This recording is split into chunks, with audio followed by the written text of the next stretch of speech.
जय हिंद दोस्तों। BN classes खास में आप सभी को स्वागत है। आज हम फिर मगध साम्राज्य को रिवीजन करवाने वाला हूँ इस चैप्टर को, तो आप लोग ठीक से रिवीजन कीजिएगा, है ना। ये जितने भी रिवीजन हम लोग करेंगे उतना फ़ायदामंद रहेंगे हम लोगों को हित के लिए। तो चलते हैं, समय को नहीं बिताते हुए सभी पॉइंटों पर एक एक करके हम लोग को पढ़ना है। ठीक, यहाँ पे एक एक पॉइंट करके हम लोग देखते चलेंगे, पढ़ते चलेंगे। क्या है? साम्राज्य, मगध का साम्राज्य, है ना, मगध साम्राज्य। छठी से चौथी शताब्दी ईसा पूर्व में मगध आधुनिक बिहार सबसे शक्तिशाली महाजनपद बन गया। मगध क्षेत्र में खेती की उपज खास तौर पर अच्छी होती थी। ठीक है, थोड़ा मैं इसे जूम कर लेता हूँ जो और अच्छा लगेंगे पढ़ने में। फिर यहाँ पे दिया है कि लोहे की खदानों आधुनिक झारखंड में भी आसानी से उपलब्ध थी, जिससे उपकरण और हथियार बनाना सरल होता था, सुलभ होता था। ठीक है, आसानी होता था। जंगली क्षेत्रों में हाथी उपलब्ध थे और सेना के एक महत्वपूर्ण अंग थे। साथ ही गंगा और इसकी उपनदियों ने आवागमन सस्ता व सुलभ होता था। आरंभिक जैन और बौद्ध लेखकों ने मगध की महत्वता का कारण विभिन्न शासकों की नीतियों को बताया है। इन लेखकों के अनुसार बिंबिसार, अजातशत्रु और महापद्मनंद जैसे प्रसिद्ध राजा, इन सभी राजा बहुत प्रसिद्ध से शक्तिशाली थे। राजा अत्यंत महत्वाकांक्षी शासक थे और इसके मंत्री उनकी नीतियाँ लागू करते थे। ठीक है, आगे बढ़ते हैं। प्रारंभ में राजगिरी आधुनिक राजगा या राजगिरी, है ना, आधुनिक बिहार के राजगीर का प्राकृतिक नाम मगध की राजधानी थी। यह रोचक बात है कि शब्द का अर्थ है राजाओं का घर। क्या है? राजाओं का घर। फिर यहाँ पे दिया है पहाड़ियों के बीच बसा राजगाह एक किलेबंद शहर था। बाद में चौथी शताब्दी ईसा पूर्व में पाटलिपुत्र को आसानी से बनाया गया, जिसे अब पाटन कहा जाता है, जिसकी गंगा के रास्ते आवागमन के मार्ग पर महत्वपूर्ण अवस्थिति थी। मगध साम्राज्य पर चर्चा राजवंशों ने बारी बारी से शासन किया। कब कब किया? हर्यक वंश का शासन 540 से 412 ईसा पूर्व तक हुआ।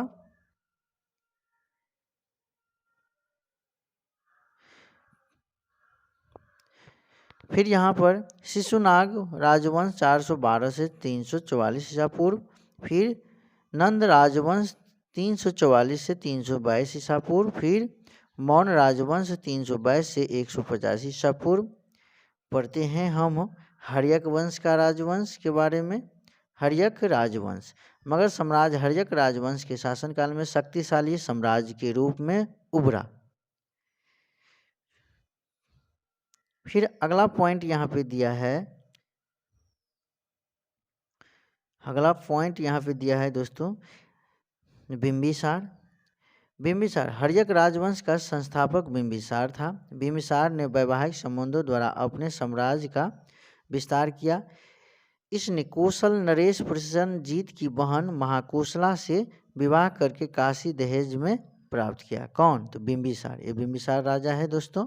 ठीक है, वो कौशला से शादी करके वो काशी दहेज में प्राप्त किया। ठीक है, बढ़ते हैं अगला पॉइंट फिर बिंबिसार के लिए है कि बिंबिसार ने दूसरा विवाह वैशाली की लिच्छवी राजकुमारी चलना से, तीसरा विवाह मुद्रकुल की राजकुमारी क्षेमा से और चौथा विवाह मिथिला की राजकुमारी वैश्वी या वास्तवी से किया था।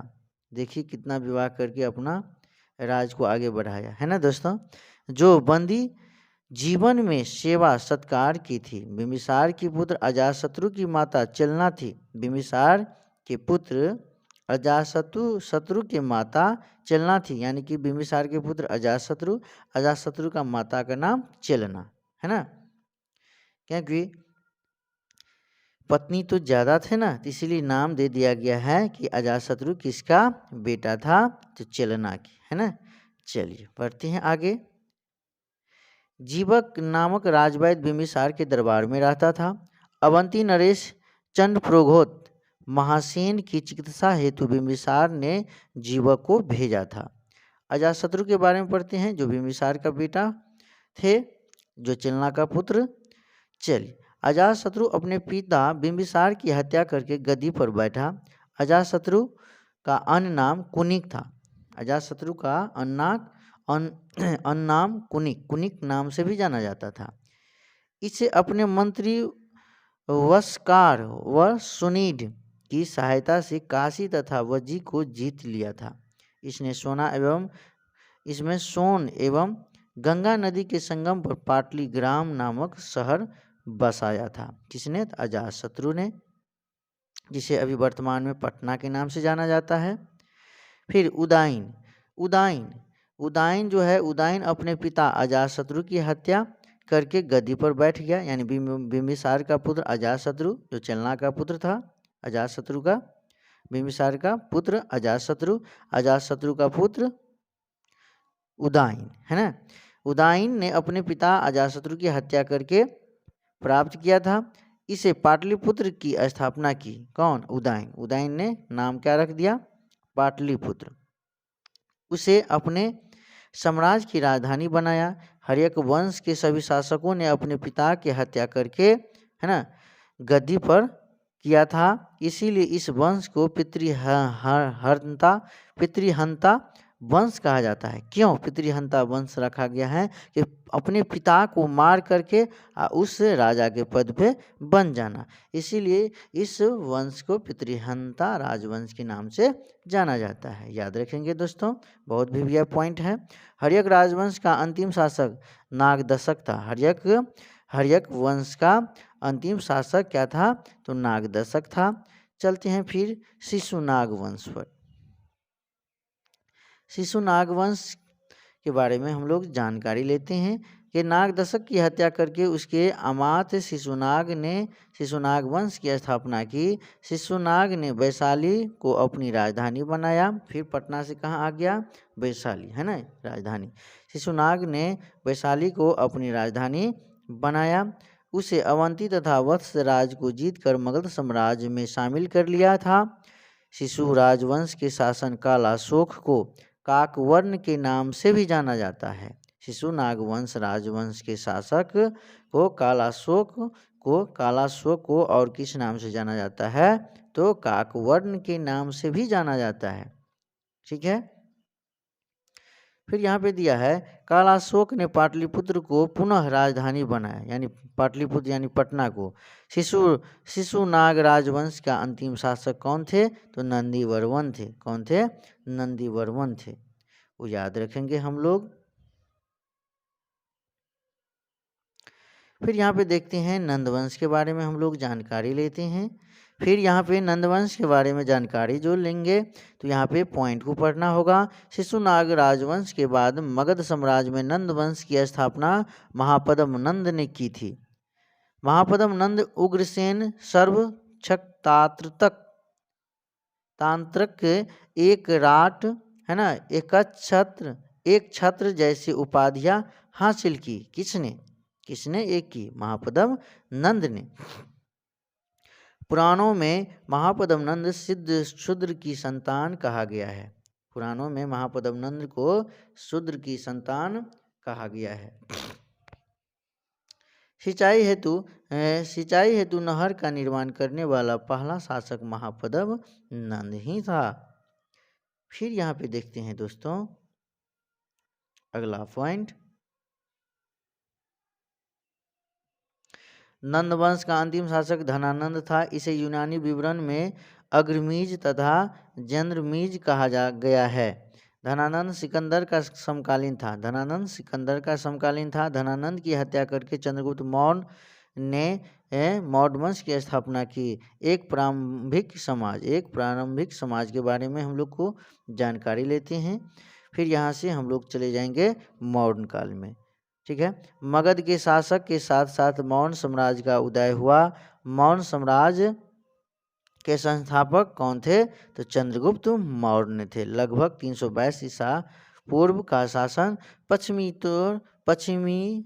पश्चिमोत्तर में अफगानिस्तान और बलूचिस्तान तक फैला था।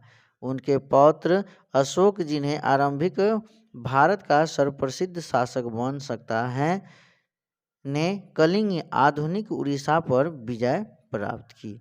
चलते हैं हम लोग मौर्य काल के बारे में जानते हैं, है ना। यहाँ पे अब हम लोग मौर्य काल के बारे में जानेंगे, ठीक है, उस पर ध्यान देंगे दोस्तों।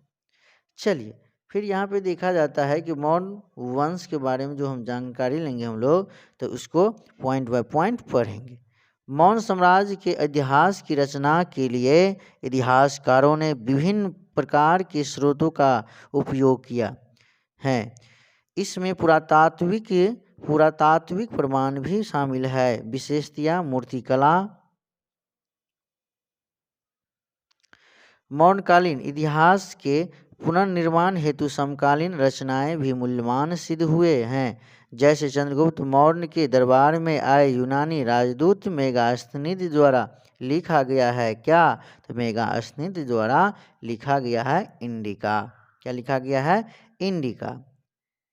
ये पूछा जाता है तो याद रखेंगे कि एक और स्रोत जिसका उपयोग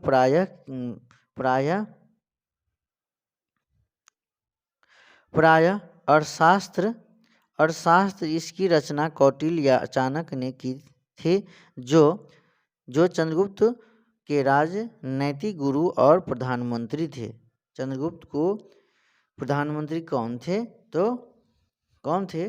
तो कौटिल्य, या जिसे हम चाणक्य कहते हैं, है ना, वही ने अर्थशास्त्र लिखा है।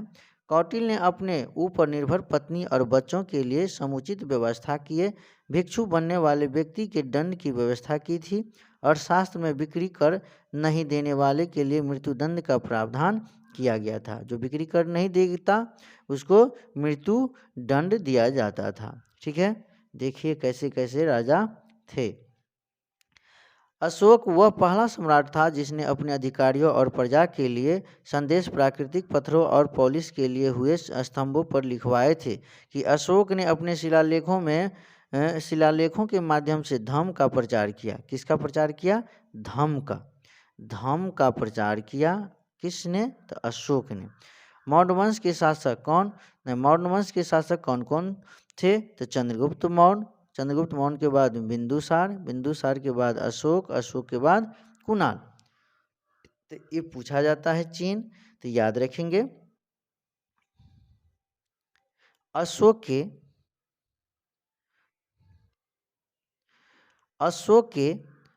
के कंधार, लंपक, गिरनार, शहबाज गढ़ी, मानसेहरा, सोपारा, त्रस्ती, मास्की, पनगुरिया,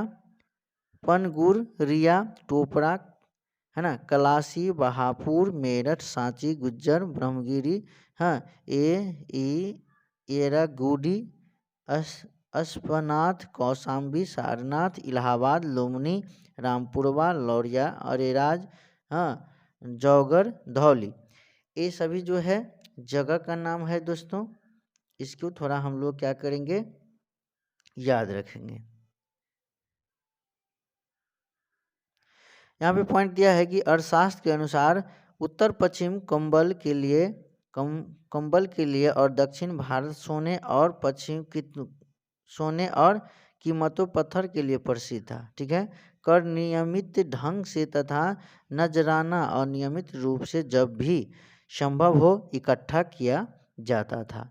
यूनानी राजा सिल्यूकस निकेटर का राजदूत मेगास्थनीज ने चंद्रगुप्त के दरबार में आया था। पूछा जाता है कि चंद्रगुप्त के दरबार में कौन विदेशी यात्री आया था? तो मेगास्थनीज। बढ़ते हैं अगला पॉइंट। फिर यहाँ से दिया है कि मेगास्थनीज ने पाटलिपुत्र के बारे में लिखा कि यह एक विशाल और खूबसूरत नगर है। यह एक विशाल प्राचीर से घिरा है जिसमें 570 बुर्ज और 64 द्वार है, जो 2-3 मंजिल वाले घर लकड़ी और कच्ची ईंटों से बने थे। अशोक मौर्य वंश के सबसे प्रसिद्ध शासक थे। अशोक के ज़्यादातर अभिलेख प्राकृतिक भाषा में ब्राह्मणी लिपि में हैं। रामपुरवा स्तंभ पर नटुआ बैल की आकृति दर्ज है। अभी इसे राष्ट्रपति भवन में रखा गया है। ठीक है। अशोक ने धम्म के विचारों को प्रसारित करने के लिए सीरिया, मिस्र, ग्रीस तथा श्रीलंका भी दूत भेजे हैं। प्रिंसेप ने खरोष्टी में लिखे अभिलेखों की भाषा की पहचान प्राकृतिक के रूप में की थी, इसीलिए लंबे अभिलेखों को पढ़ना सरल हो गया है। कहिए अभिलेखों में शासक अशोक का नाम नहीं लिखा है, उनमें अशोक द्वारा अपनाई गई उपाधियों का प्रयोग किया गया है, जैसे देवनाम प्रिय। अशोक को किस नाम से जाना जाता है? और देवनाम प्रिय से, अर्थात देवताओं का प्रिय, यानी सभी देवताओं का प्रिय, है ना। और प्रियदर्शी यानी देखने में सुंदर, है ना। मास्की, गुर्जरा, नेटूर एवं उदेगोलन अभिलेख में अशोक का नाम जिक्र मिलता है। ठीक है। अशोक का शिलालेख 12वां में धार्मिक सहिष्णुता के सिद्धांत की बात कही गई है। प्रिंसेप और प्रियदर्शी, प्रिंसेप और जेम्स प्रिंसेप, है ना, कि भारतीय अभिलेख विज्ञान में एक उल्लेखनीय प्रगति 1830 के दशकों में हुई, जब ईस्ट इंडिया कंपनी एक अधिक जेम्स प्रिंसेप ने ब्राह्मणी और खरोष्टी लिपियों का अर्थ निकाला। किसने? जेम्स प्रिंसेप ने। प्रिंसेप को पता चला कि अधिकांश शिलालेख में प्रियदर्शी यानी मनोहर मुखाकृति वाले राजा का नाम लिखा है। मुख्य अभिलेखों पर राजा का नाम अशोक भी लिखा है। बौद्ध ग्रंथों के अनुसार अशोक सर्वाधिक प्रसिद्ध शासकों में से एक था। भोपाल राज्य के प्राचीन अवशेषों में सबसे अद्भुत सांची कनखेरा की इमारतें हैं। फ्रांसीसियों ने सबसे अच्छी हालत में बेचे सांची के पूर्वी तोरण द्वार को फ्रांस के संग्रहालय में प्रदर्शित करने के लिए शाहजहां बेगम से फ्रांस ले जाने की इजाज़त मांगी। जॉन मार्शल ने सांची पर लिखे अपने महत्वपूर्ण ग्रंथों को सुल्तान जहां को समर्पित किया। सुल्तान जहां बेगम ने वहां पर एक संग्रहालय और अतिथिशाला बनाने के लिए अनुदान दिया। यद्यपि अशोक के अभिलेख आधुनिक उड़ीसा से प्राप्त हुए हैं, लेकिन उनकी वेदना है कि परिलक्षित करने वाला अभिलेख वहां नहीं मिला है, अर्थात यह अभिलेख उस क्षेत्र की नहीं उपलब्ध हैं जिस पर विजय प्राप्त की गई थी। यहाँ पे हम बताएंगे दोस्तों कि अशोक के अभिलेखों की खोज करता, है ना, कौन कौन से शिलालेख को किसने खोजा है या कितना ईस्वी में। यहाँ पे धौली अभिलेख किसके द्वारा खोजा गया है? किट्टों के द्वारा 1837 में। भाबरू अभिलेख कैप्टन बर्ट के द्वारा 1840 में खोजा गया है। बराबर व नागार्जुनी गुफा हैरिंगटन ने खोजा है 1785 में। दिल्ली टोपरा कैप्टन पोलियर 1785। दिल्ली मेरठ स्तंभ पेड्रे टिफैंथेलर ने खोजा है 1750 में। मानसेहरा कैप्टन ले ने खोजा है 1889 में। कालसी शिलालेख, है ना, जॉन फॉरेस्ट ने 1860 में। रूमीदई अभिलेख फीहरर 1896 में। जौगढ़ या जूनागढ़ अभिलेख सर वाल्टर इलियट ने 1850 में खोजा है। इन सभी पॉइंट को याद रखेंगे। बढ़ते हैं अगला फिर यहाँ पे दिया है गिरनार अभिलेख विविया है। लेफ्टिनेंट कर्नल टॉड 1822 में। शहबाजगढ़ी एक फ्रांसीसी अधिकारी 1836 में। इलाहाबाद अभिलेख ये भी विविया है ना। टी.एस. वर्ट 1834 में। मास्की अभिलेख, है ना, ये भी विविया है। वीडेन के द्वारा 1915 में। निगाली सागर फिरहर वो 1895 में, रामपुरवा ये भी भिभिया है, कालाइल 1872 में, सारनाथ स्तंभ ये भी भिभिया है, ऑरेल स्टाइन 1905 में। अशोक अशोक की उपाधियाँ, अशोक को किस किस क्या क्या चीज़ से उपाधि मिला गया है? तो अशोक को मास्की लघु शिलालेख प्रथम सर्वप्रथम नाम दिया है।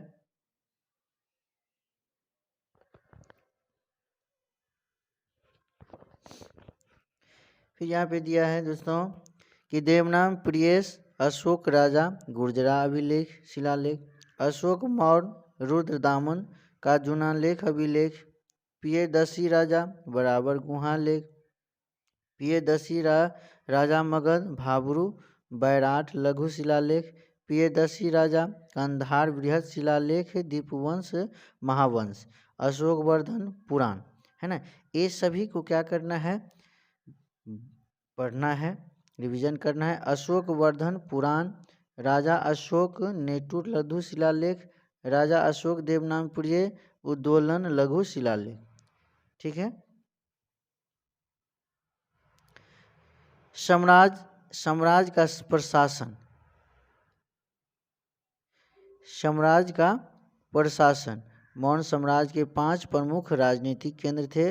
राजधानी पाटलिपुत्र, 4 प्रांतीय केंद्र तक्षशिला, उज्जैनी, तोसली और सवर्णागिरी। इन सब का उल्लेख अशोक के अभिलेखों में किया गया है। तक्षशिला और उज्जैनी दोनों लंबी दूरी वाले महत्वपूर्ण व्यापार मार्ग पर स्थित है, जबकि सुवर्णागिरी अर्थात सोने के पहाड़ कर्नाटक में सोने की खदान के लिए उपयोगी था।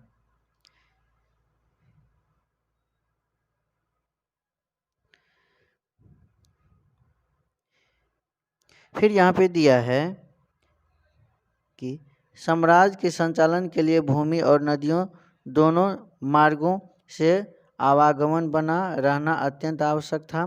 मेगास्थनीज ने सैनिक गतिविधियों के संचालन के लिए एक समिति और 6 उपसमितियों का उल्लेख किया। इनमें से एक का नौसेना का संचालन करना, तो दूसरी को यातायात और खान पान का संचालन करना।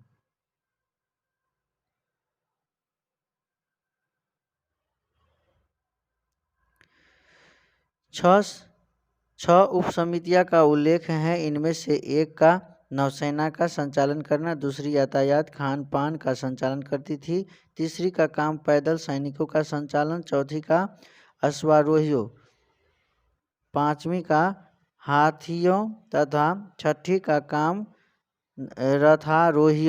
रथारोहियों का संचालन करना था। यहाँ पे अगला पॉइंट दिया है कि दूसरी उपसमिति का दायित्व विभिन्न प्रकार का था। उपकरणों के ढेरों के लिए बैलगाड़ियों की व्यवस्था, सैनिकों के लिए भोजन और जानवरों के लिए चारे की व्यवस्था करना, सैनिकों की देखभाल के लिए सेवकों और शिल्पकारों की नियुक्ति करना, इन सभी चीज़ पर दिया गया था। अर्थशास्त्र में 18 तीर्थ और 27 अध्यक्ष का उल्लेख मिलता है। सीता अध्यक्ष का संबंध सरकारी भूमि से था। सीता अध्यक्ष का संबंध सरकारी भूमि से था। अशोक द्वारा धम महापात्रों की नियुक्ति का उल्लेख शिलालेख 5वां में मिलता है। अशोक के द्वितीय शिलालेख में चोल पांड्य केरल पुत्र सतीय पुत्र का उल्लेख है एवं 13 शिलालेख में कलिंग युद्ध और 5 विदेशी शासकों का उल्लेख मिलता है। सोहगोरा ताम्रपत्र और महास्थान अभिलेख हैं। अकाल संकटकालीन परिस्थितियों में बचने के लिए धान्यागारों या अन्यगारों का उल्लेख किया गया है।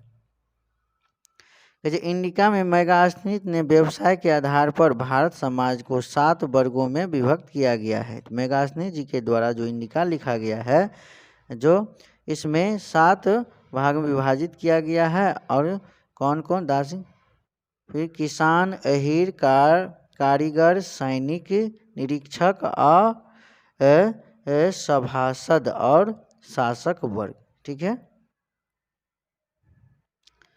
अगला पॉइंट को जब हम लोग देखते हैं तो चंद्रगुप्त के दक्षिण भारत में प्रभाव को रुद्रदामन का उल्लेख अभिलेख बताता है। नंदों के बारे में प्राचीनतम अभिलेख प्रमाण खारवेल का हाथी गुफा अभिलेख है और शास्त्र में अदेव मातृक भूमि का उल्लेख है, जो सबसे अच्छा भूमि था जहां बिना वर्षा के अच्छी खेती हो सकती थी। पटना का प्राचीन नाम कुसुमपुर, पुष्पपुर, बुलंदीबाग, पाटलीग्राम, पाटलिपुत्र और औरंगजेब के काल में अजीमाबाद रखा गया था। ठीक है, फिर यहाँ से देखेंगे दोस्तों, फिर यहाँ पे क्या है तो अशोक ने क्या है, अशोक ने अपने साम्राज्य का अखंड बनाए रखने का प्रयास किया। ऐसा उन्हें धर्म के प्रचार द्वारा भी किया। धर्म के सिद्धांत बहुत ही साधारण और सार्वभौमिक थे। अशोक के अनुसार धर्म के माध्यम से लोगों का जीवन इस संसार और इसके बाद संसार में अच्छा रहेगा। धर्म के प्रचार के लिए धर्म महामातु नाम से विशेष अधिकारियों की नियुक्ति की गई। मौर्य साम्राज्य पात्र 150 साल तक ही चल पाया और उपमहाद्वीप के इस लंबे इतिहास से बहुत बड़ा काल नहीं माना जा सकता। यूनानी स्रोतों के अनुसार मौर्य सम्राट के पास 6 लाख पैदल सैनिक, 30,000 घुड़सवार और 9,000 हाथी थे। याद रखेंगे, भारत अत्यंत विकसित किस्म के लोहे का निर्माण करता था। हाँ, खोटा लोहा, पिटवा लोहा, है ना, ढलवा लोहा। स्तूप का शाब्दिक अर्थ होता है टीला। स्तूप विभिन्न आकार के होते थे, गोल या लंबे। प्रायः सभी स्तूप के भीतर एक छोटा सा डिब्बा रहता है। इन डिब्बों में बुद्ध या उसके अनुयायियों के शरीर के अवशेष जैसे दांत, हड्डी, राख या उनके द्वारा प्रयुक्त कोई कीमती पत्थर अथवा सिक्के रखे रहते हैं। इसे धातु मंजूषा कहते हैं। क्या कहते हैं? धातु मंजूषा कहते हैं।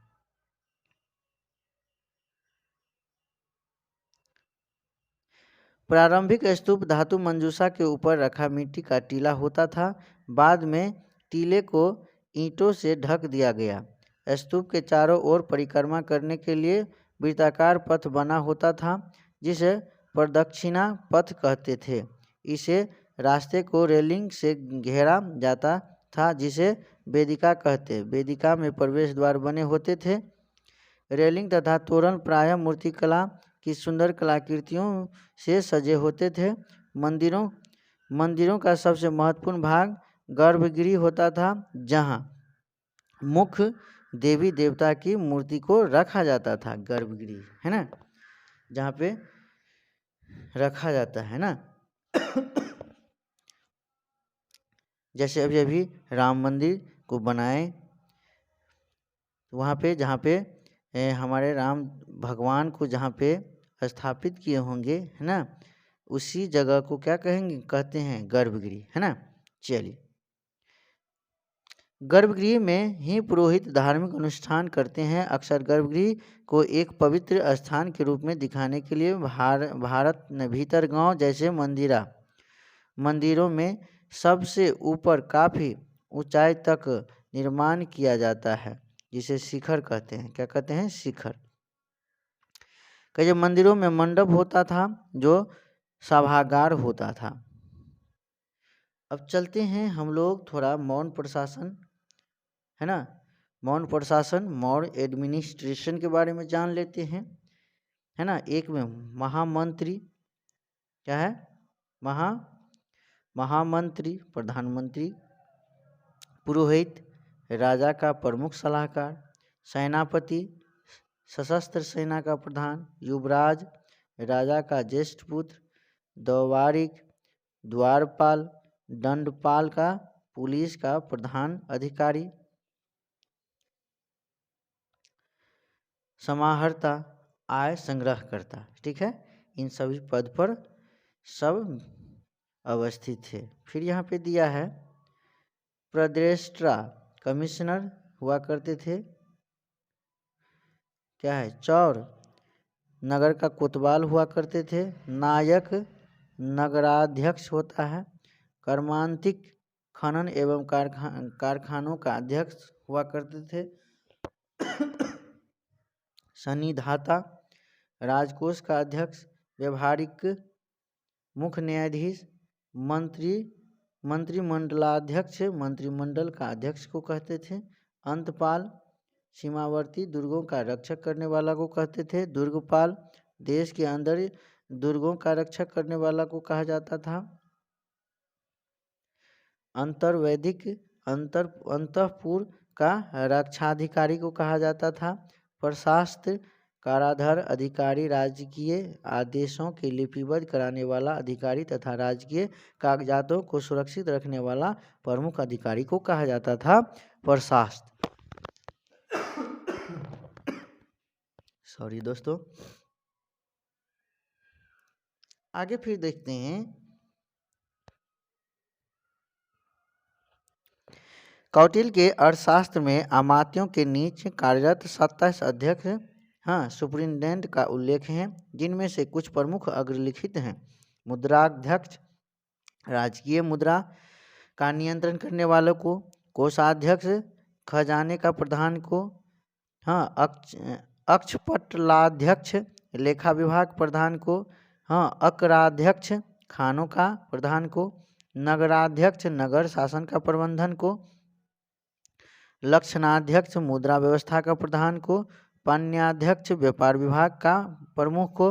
लोहाध्यक्ष धातु विभाग का प्रमुख को। पित्ताध्यक्ष मापतौल का प्रमुख को। शीताध्यक्ष राजकीय जमीन का प्रमुख को, है ना। इन सभी पॉइंट को याद रखेंगे। फिर यहाँ पे दिया है कि कोष्ठ अन्य महत्वपूर्ण पद एवं शब्द।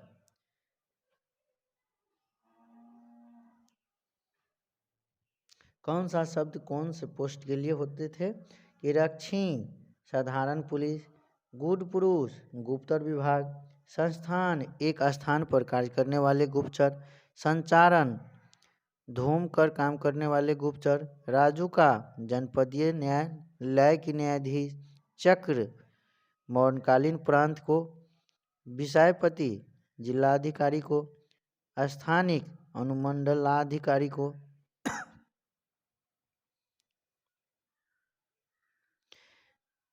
गोप प्रखंड का प्रमुख अधिकारी को, ग्रामिक ग्राम का प्रधान को,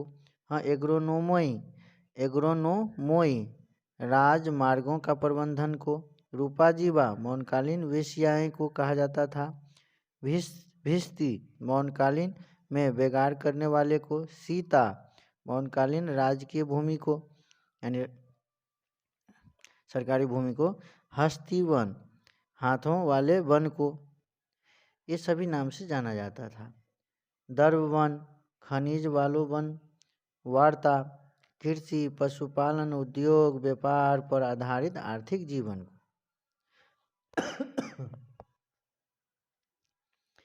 फिर यहाँ पे सभी पॉइंट को देखते हैं दोस्तों। ये सिकंदर का भारत पर आक्रमण हुआ था, ये सिकंदर का चित्र दिया है, ठीक है। फिर यहाँ पे देखते हैं सिकंदर यूनान के राज मकदूनिया में मेसिडोनिया का शासक था। यह 326 ईसा पूर्व में भारत आया और सर्वप्रथम उसने तक्षशिला सिंधु और झेलम नदी को जीता। तक्षशिला के शासक आम्भी ने सिकंदर के सामने आत्मसमर्पण किया था। सिकंदर एवं पोरस के बीच झेलम नदी तट पर विस्तृता या हाईस्पीड का युद्ध लड़ा गया था। सिकंदर का थल सेनापति सेल्यूकस निकेटर तथा जल सेनापति निर्याकस था। सिकंदर के गुरु का नाम अरस्तु था। क्या नाम था? अरस्तु। याद रखेंगे, ठीक है, पूछा जाता है, ठीक है। फिर यहाँ पे सिकंदर के गुरु अरस्तु। सिकंदर ने अपने घोड़े के नाम पर झेलम के तट पर बौकेफला, ठीक है, क्या, बौकेफला नामक नगर बसाया था। सिकंदर भारत में 19 महीनों तक रहा था। कितना महीने तक? 19 महीनों तक। कौन? सिकंदर। सिकंदर ने निकिया नामक नगर भी बसाया। सिकंदर की सेना ने व्यास नदी तट से आगे बढ़ने से इनकार कर दिया था। जस्टिन के अनुसार सेंट्रोकुटस चंद्रगुप्त मौर्य के सिकंदर की भेंट हुआ था। फिर यहाँ पे सिकंदर के साथ आनेसिक्रिटस और अरिस्टोबुलस जैसे इतिहासकार आए थे। यहाँ पे मेरा 8वां चैप्टर खत्म हुआ। अब चलते हैं हम लोग 9वां चैप्टर को करवा के, ठीक है। आप लोग इस क्लास को रिवीजन कीजिएगा ठीक से। बढ़ते हैं। अब आता है कौन सा काल? तो मौर्योत्तर काल। कौन? मौर्योत्तर काल। इसको पढ़ते हैं। मौर्य साम्राज्य के पतन के पश्चात कई नए राज्यों का उदय हुआ। कई सरदार और राजा लंबी दूरी के व्यापार द्वारा राजस्व जुटाते थे। इसमें मध्य और पश्चिम भारत के क्षेत्रों पर शासन करने वाले सातवाहन लगभग द्वितीय शताब्दी ईसा पूर्व में द्वितीय शताब्दी ईस्वी तक और उपमहाद्वीपीय के पश्चिमोत्तर और पश्चिम में शासन करने वाले मध्य एशियाई मूल के शक शासक शामिल थे। फिर जाके अगला देख, यहाँ से फिर शुंग वंश चालू होता है। मौर्य शासकों के तुरंत 150 ईसा पूर्व में शुंग वंश शासन में आया। उत्तर तथा मध्य भारत के कुल इलाकों में वंश के अंतिम शासक बृहद्रथ की हत्या करके उसके सेनानायक पुष्यमित्र शुंग ने शुंग राजवंश की स्थापना की थी। शुंग वंश का अंतिम शासक देवभूति थे। कौन? देवभूति थे। शुंग वंश, कण्व वंश, सातवाहन वंश, ठीक है। तो कण्व वंश के बारे में हम फिर यहाँ पर देखते हैं। शुंग वंश के बाद कौन? कण्व वंश।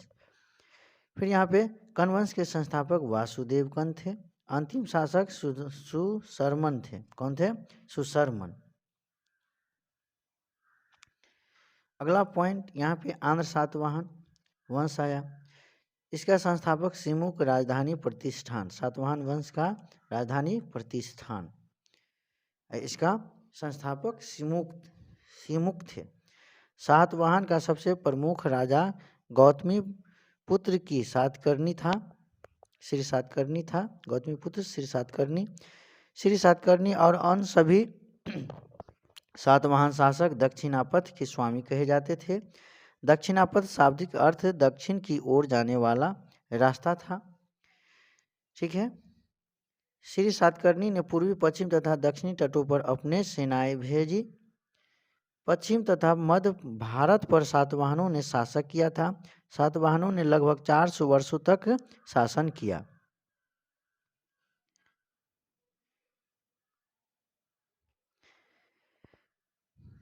यहाँ पे कुछ सातवाहनों राज बहुपत्नी प्रथा अर्थात एक से अधिक पत्नी को मानने वाले थे।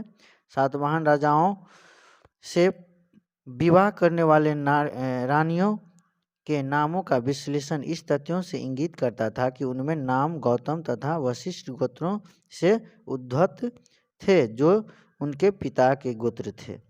समझ गए?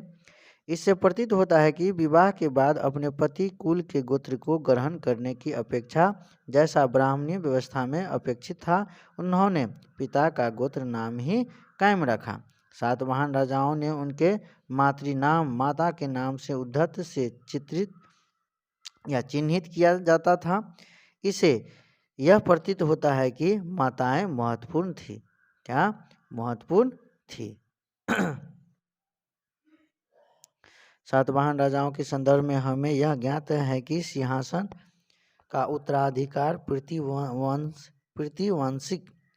पितृवंशिक होता था, परंतु समाज मातृसत्तात्मक था। सिंहासन पर जो बैठने वाले होते थे महिला न होकर के जेंट्स हुआ करते थे, है ना। लेकिन इसीलिए उसको कहा गया है पितृवंशिक। राजा जो कोई बनते थे महिला नहीं बन करके, है ना, जेंट्स बनते थे, तो इसीलिए कहा गया है पितृवंशिक। लेकिन समाज जो हुआ करते थे वो क्या थे, मातृसत्तात्मक। सातवाहन कुल के सबसे प्रसिद्ध शासक गौतमीपुत्र श्री सातकर्णी ने स्वयं को अनूठा ब्राह्मण और साथ ही क्षत्रिय के दर्प का हसन करने वाला बताया था। 4 वर्णों के बीच विवाह संबंध होने पर उनके रोक लगाई, किंतु फिर भी वशिष्ठ पुत्र पुलुमावी ने रुद्रदामन के परिवार से विवाह संबंध स्थापित किए। सातवाहन स्वयं का ब्राह्मण पूर्ण का बताते थे, जबकि ब्राह्मणीय शास्त्र के अनुसार राजा को क्षत्रिय होना चाहिए। वे चतुर्थनीय व्यवस्था की मर्यादा बनाए रखने को दावा करते थे, किंतु साथ ही उन लोगों से वैवाहिक संबंध भी स्थापित करते जो इस वर्ण व्यवस्था से ही बाहर थे, और जैसा हमने देखा कि अंतर्विवाह पद्धति का पालन करते थे, न कि बहिर्विवाह प्रणाली जो ब्राह्मणीय ग्रंथों में प्रस्तावित है। विदेशी शासन, हिंदी यूनानी, इसके बाद शक आए, इसके बाद क्या है, हिंदी यूनानी शक सॉरी दोस्तों, हिंद यूनानी शक, पल्लव, इसके बाद कुषाण, है ना। हिंद यूनानी, यहाँ पे कुछ अंकन देखते हैं, है ना। इस क्या है, ये जो है आपका अंकन दिया है, चित्र दिया है, इसको देखते हुए हम आगे पढ़ेंगे कि पश्चिमोत्तर में उत्तर भारत में कुछ भागों में करीब 100 सालों तक हिंद यवन राजाओं का शासन रहा। हिंद यवन के बाद पश्चिमोत्तर उत्तर भारत तथा पश्चिम भारत पर शक मध्य एशियाई लोगों का शासन स्थापित हुआ। ठीक है, इसके बाद नेक्स्ट पॉइंट आपका दिया है, पश्चिमोत्तर के अभिलेखों पर प्रयुक्त खरोष्टी लिपि को पढ़े जाने की कहानी अलग है। इस क्षेत्र के शासन करने वाले हिंद यूनानी राजाओं लगभग द्वितीय प्रथम शताब्दी ईसा पूर्व द्वारा बनवाए गए सिक्कों से जानकारी हासिल करने में आसानी हुई है। जो अभी 2 चित्र दिखाए हैं वो सिक्का का था। इन सिक्कों में रचनाओं के नाम यूनानी और खरोष्टी के लिए लिखे गए हैं। शासकों की प्रतिमा और नाम के साथ सबसे पहले सिक्के हिंद यूनानी शासकों ने जारी किए थे, जिन्होंने द्वितीय शताब्दी ईसा पूर्व में उपमहाद्वीप के उत्तर पश्चिम क्षेत्र में नियंत्रण स्थापित किया था। सबसे प्रसिद्ध हिंद यूनानी शासक मिनांडर था। क्या था? मिनांडर, जिसे राजधानी पंजाब में साकल सियालकोट में थी। सियालकोट कहाँ? पंजाब में है, ठीक ना। मिनांडर और मिलिंद तथा बौद्ध आचार्य नागसेन के बीच संवाद का संकलन मिलिंद पन्नो ग्रंथ में है। लेखक नागसेन। तो पूछा जाता है कि मिलिंद पन्नो ग्रंथ का लेखक कौन है? तो नागसेन है। क्या है? नागसेन जी है, नागसेन जी थे। बढ़ते हैं आगे। सोना का सिक्का भारत में सर्वप्रथम हिंद यूनानी ने ही चलाया था। अब शक देखिए, भारत में साहित्य में शकों के लिए सीथियन शब्द प्रयुक्त हुआ। सबसे प्रसिद्ध शक शासक रुद्रदामन प्रथम हुआ। शक शासकों ने सर्वप्रथम क्षत्रप प्रणाली की शुरुआत की थी। शक 500 वर्षों तक गुप्तों से प्रजाएं मिलने तक बने रहे। पल्लव के बारे में जानकारी लेते हैं कि भारतीय साहित्य में पल्लवों के लिए पार्थियन शब्द प्रयुक्त हुआ। सर्वाधिक प्रसिद्ध पल्लव शासक गोंदोफर्निस था। ठीक है, गोंदोफर्निस था। ईसाई प्रचारक सेंट थॉमस गोंदोफर्निस ने फर्निस के काल में ही भारत आया था। यहाँ पे थोड़ा पढ़ते हैं गुजरात की सुदर्शन झील के बारे में। सुदर्शन झील एक कृत्रिम जलाशय है, बनाया गया है मानवों के द्वारा। हमें इसका ज्ञान लगभग दूसरी शताब्दी के संस्कृत एवं एक पाषाण अभिलेख से होता है। इन अभिलेखों को शक शासक रुद्रदामन की उपलब्धियों का उल्लेख करने के लिए बनवाया गया था, है ना। यहाँ पे दिया है कि इस अभिलेख में कहा गया है कि जल द्वारों और तटबंधों वाली इस झील की निर्माण मौर्य काल में एक स्थानीय राजपाल द्वारा किया गया था। रुद्रदामन ने इस झील की मरम्मत अपने खर्चों से करवाई थी और इसके लिए अपनी प्रजा की कर भी नहीं लिया था।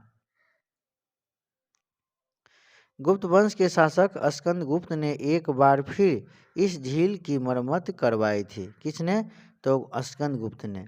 फिर यहाँ पे हम पढ़ते हैं कुषाण के बारे में।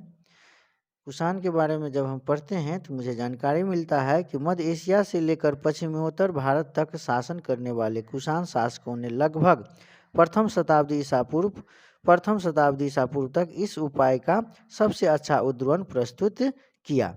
उत्तर प्रदेश के मथुरा के पास माट के एक देव स्थान पर कुषाण शासकों की विशालकाय मूर्तियां लगाई गई थी। कहाँ? तो उत्तर प्रदेश में। फिर अफगानिस्तान के एक देव स्थान पर भी इसी प्रकार का मूर्तियां मिली है। कुषाण स्वयं की देवतुल्य प्रस्तुत करना चाहते थे। कई कुषाण शासकों ने अपने नाम के आगे देवपुत्र की उपाधि भी लगाई थी। संभवतः वे उन चीनी शासकों से प्रेरित हुए होंगे जो स्वयं को स्वर्गपुत्र कहते थे। सोने के सिक्के बड़े पैमाने पर प्रथम शताब्दी ईस्वी पूर्व कुषाण राजाओं ने जारी किए। इसके आकार और वजन तत्कालीन रोमन सम्राटों तथा ईरान के पार्थियन शासकों द्वारा जारी सिक्कों को बिल्कुल समान थे। अगाथोक्लिज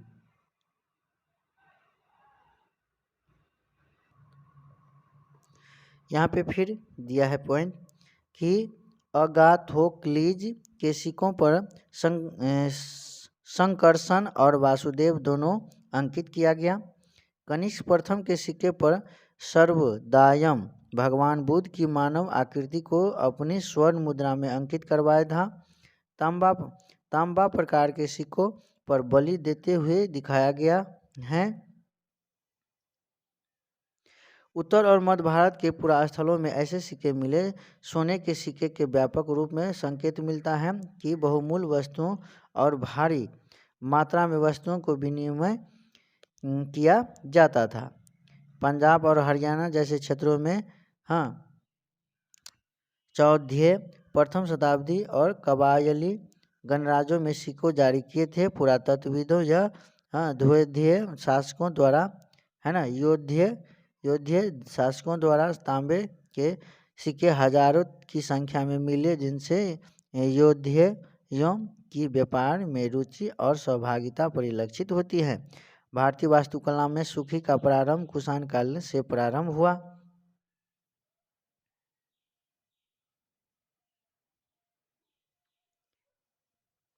रेशम मार्ग। रेशम बनाने की तकनीक का आविष्कार सबसे पहले चीन में करीब 7000 साल पहले हुआ। जिस रास्ते से ये लोग यात्रा करते थे वे रेशम मार्ग सिल्क रूट के नाम से प्रसिद्ध हुआ। सिल्क रूट पर नियंत्रण रखने वाले शासकों में सबसे प्रसिद्ध कुषाण थे। पेशावर और मथुरा कुषाणों दो प्रमुख शक्तिशाली केंद्र थे। तक्षशिला भी इनके ही राज्य का ही हिस्सा था।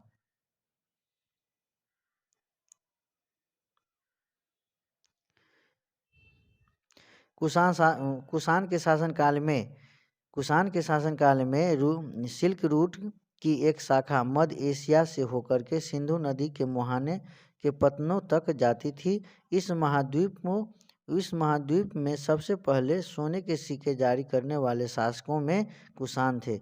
कुषाण का सबसे प्रसिद्ध राजा कनिष्क था। उसने एक बौद्ध परिषद का गठन किया जिसमें एकत्र होकर विद्वान महत्वपूर्ण विषयों पर विचार विमर्श करते थे। कनिष्क के द्वारा 78 ईस्वी में शक संवत की शुरुआत की गई थी। कनिष्क के दरबारी थे वसुमित्र, पार्श्व, अश्वघोष, चरक, नागार्जुन, पाथर, राजनीतिक आदि थे। कहा जाता है कि बुद्ध चरित के रचनाकार कौन थे। बुद्ध चरित को किसने लिखा था? तो अश्वघोष ने, जो कनिष्क के दरबार में रहते थे, कवि थे। कुषाण काल में बौद्ध धर्म की एक नई धारा महायान का विकास हुआ। इसकी दो प्रमुख विशेषताएं थी। मूर्तियों में बुद्ध की उपस्थिति सिर्फ कुछ संकेतों के माध्यम से दर्शाई जाती थी। मिसाल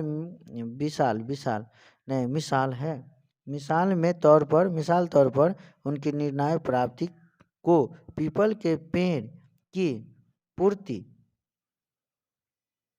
नहीं है, पीपल के पेड़ की मूर्ति, माफ़ कीजिएगा दोस्तों, थोड़ा कैमरा का जो है ना, मोबाइल का कैमरा जो है थोड़ा उतना अच्छा नहीं होने के कारण PDF ठीक से नहीं बनता है, माफ़ कीजिएगा, कुछ दिनों के बाद सही हो जाएंगे।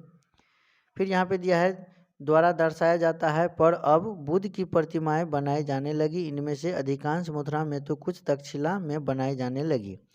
दूसरा परिवर्तन बोधिसत्व में आस्था को लेकर आया। बोधिसत्व उन्हें कहते हैं कि ज्ञान प्राप्ति के बाद एकांतवास करते हुए ध्यान साधना करते हैं, लेकिन ऐसा करने के बजाय वे लोगों को शिक्षा देने और मदद करने के लिए सांसारिक परिवेश में ही रहना ठीक समझने लगे हैं। मध्य एशिया, चीन, कोरिया और जापान के अलावा बौद्ध धर्म दक्षिण पूर्व की ओर श्रीलंका, म्यांमार, थाईलैंड तथा इंडोनेशिया सहित दक्षिण पूर्व एशिया के अन्य भागों में फैला है। थेरवाद के नाम बौद्ध धर्म का प्रचलन इन क्षेत्रों में अधिक था। ह्वेनसांग ने जिस कनिष्क विहार को देखा था वह पेशावर में स्थित था। यहाँ पे हम पढ़ते हैं मथुरा के बारे में, जो यूपी में पढ़ते हैं। यह 2500 साल से भी ज़्यादा समय से एक महत्वपूर्ण नगर रहा, क्योंकि यह यातायात और व्यापार के दो प्रमुख रास्ते पर स्थित था। एक में दिया है उत्तर पश्चिम से पूरब की ओर, और दो में दिया है उत्तर से दक्षिण की ओर। शहर के चारों ओर किलेबंदी थी, उनके अनेक मंदिर थे। मथुरा बेहतरीन मूर्तियां बनाने का केंद्र था। लगभग 2000 साल पहले मथुरा कुषाणों की दूसरी राजधानी बनी थी। यह बौद्ध विहार और जैन विहार भी हैं।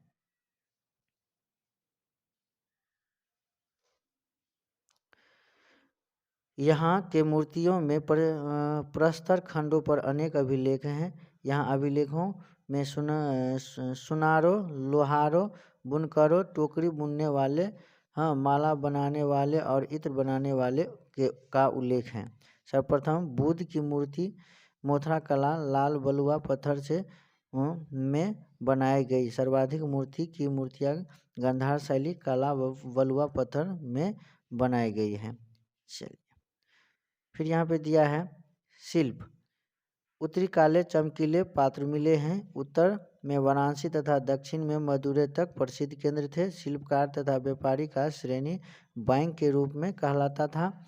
प्राचीन भारत में आयुर्वेद के दो प्रसिद्ध चिकित्सक थे, चरक, दूसरी थे सुश्रुत, या 4वीं शताब्दी ईस्वी में। चरक द्वारा रचित चरक संहिता और औषधि शास्त्र की एक उल्लेखनीय पुस्तक है। औषधि शास्त्र है ना। सुश्रुत में की रचना सुश्रुत संहिता में शल्य चिकित्सा की विधियों का विस्तृत वर्णन किया गया है। पहली दूसरी शताब्दी ईसा पूर्व 1900 साल पहले कागज का आविष्कार की गई। काई लून नामक व्यक्ति ने चीन में किया था। पूछा जाता है कि सबसे पहले कागज का आविष्कार किस देश में हुआ, तो चीन में। भारत उपमहाद्वीप में कागज की जानकारी बगदाद से ही आई। फिर यहाँ पे देखते हैं, एक यहाँ पे चार्ट है, उस चार्ट को पढ़ते हैं। यहाँ पे विदेशी आक्रांता भारत आगमन का समय, यानी विदेशी लोग हमारे भारत में जो आए, कौन कौन ईसा पूर्व में आए, ईस्वी में आए, है ना। उसका मूल निवास स्थान कहाँ था उस विदेशी यात्री का, है ना। और सर्वाधिक प्रसिद्ध शासक किसके शासनकाल में आया था विदेशी यात्री, और राजधानी विशेष तथ्य, है ना, इसके बारे में पढ़ेंगे। तो हिंद यूनानी 190 ईसा पूर्व में कहाँ का मूल निवासी थे, तो बैक्टीरिया अफगानिस्तान के किसके पास आए थे? तो मिनांडर मिलिंद के पास। ठीक है। साकल वर्तमान सियालकोट। कहे शक या सीचियन, क्या है? शक या सीथियन 90 ईसा पूर्व सीरिया ईरान से आए थे। नहपान पश्चिमी भारत में। महाराष्ट्र के प्रांत अभिलेख तथा सातवाहन अभिलेख का उल्लेख किया। पार्थियन पल्लव पहली सदी ईस्वी में। पार्थियन ईरान ईस्वी ईसा पूर्व के अंत में, हाँ, गोंडोफर्निज के दरबार में, गोंडोफनिज दरबार में। बेग्राम अफगानिस्तान में बड़ी संख्या में इसके सिक्के मिले हैं। कुषाण यूची 1500 ईस्वी। चीनी तुर्किस्तान कनिष्क के दरबार में आए थे। उज्जैनी वर्तमान उज्जैन है ना, पुरुषपुर वर्तमान पेशावर, यहाँ पे ये लोग सब आए हुए थे। तो आप लोगों का ये रिवीजन करने में बहुत अच्छा लगा होगा। तो आप लोग इसे बार बार रिवीजन कीजिए, है ना। जितना रिवीजन करेंगे दोस्त उतना फ़ायदा मिलने वाला है हम लोग का। तो फिर हम कल चैप्टर 10-11 करवाएंगे, है ना। आप लोग ठीक से देखिए इस BN क्लासेस खास चैनल को आप लोग दिल से सपोर्ट कीजिए। नया चैनल है दोस्तों, आप लोग सलाह दीजिए, ठीक है। सलाह दीजिए, खास चैनल को आप लोग लाइक और सब्सक्राइब कीजिए दोस्तों, और दिल से सपोर्ट कीजिए, ठीक है। मिलते हैं फिर हम कल अगला क्लास को लेकर के आते हैं। चैप्टर 10 से शुरू करेंगे, ठीक है। धन्यवाद। मिलते हैं हम अगले वीडियो में। जय हिंद, जय भारत।